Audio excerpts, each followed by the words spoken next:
To create a new alarm on Samsung Galaxy S24 Ultra, open Clock app, tap Alarm tab, tap the plus icon at the top right to create a new alarm, set the time,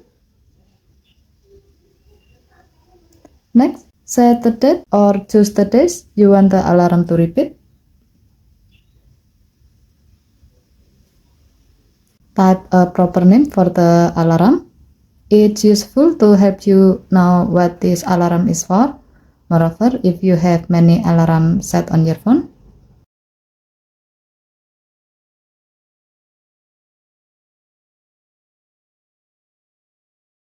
here you can customize other things to suit the alarm with your need, such as change alarm sound, change the vibration pattern, change the snooze option, and also change the alarm background image.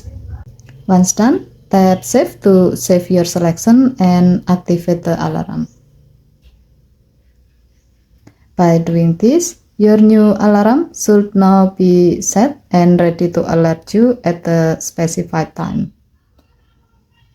Okay, thank you for watching. Please help to like and subscribe. Have a nice day.